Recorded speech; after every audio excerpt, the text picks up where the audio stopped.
For generations, he has inspired people all over the world. But today, we're going to learn a very different side of Theodore Geisel, the man we know as Dr. Seuss. Who'd have thunk it could ever be true to think like he think with confidence too? From Mulberry Street to McGrew at the zoo, he twisted our tongues with the words he'd use. But there was one side that not many knew, the private art of Dr. Seuss.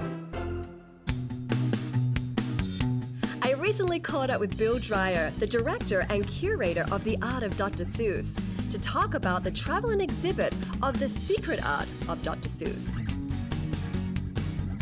Who truly is Dr. Seuss? Dr. Seuss is the person who single-handedly changed the way that generations of children would learn to read. Beyond that, though, Dr. Seuss was an artistic genius who really brought worlds of imagination to adults and children alike.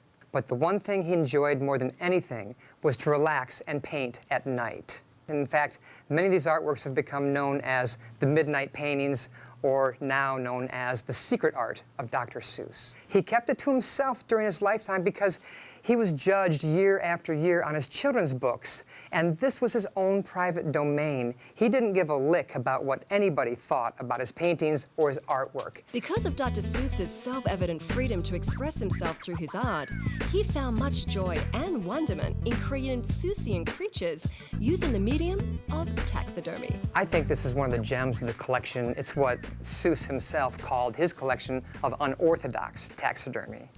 And in the 1930s, he received horns and beaks and antlers from deceased animals from the zoo, which his father was superintendent of. So he kept these animal parts in a box, and in the 1930s, he decides that he will make what he thinks these animals would want to be reincarnated as.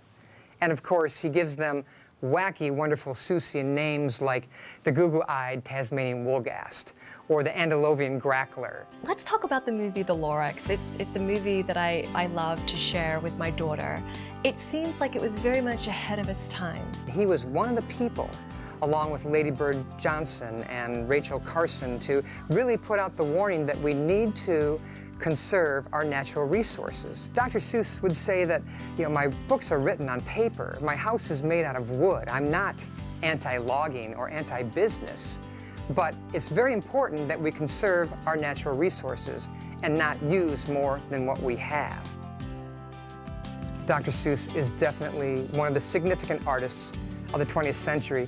Without a doubt, looking at this body of work that he created, now some 25 years after he passed away, you realize that Seuss really was reflecting to us what is going on in our society as an artist. You see abstraction, and you see cubism, and you see, going back to the 1920s and 30s, you see surrealism, which really is the foundation for much of his work.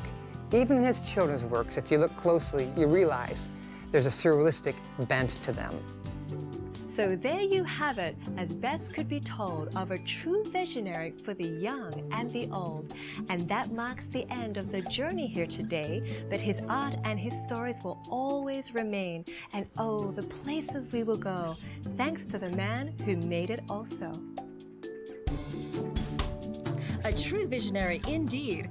To find out where the traveling exhibit of the secret art of Dr. Seuss's works will be, visit our website, athomewithdidiayer.com.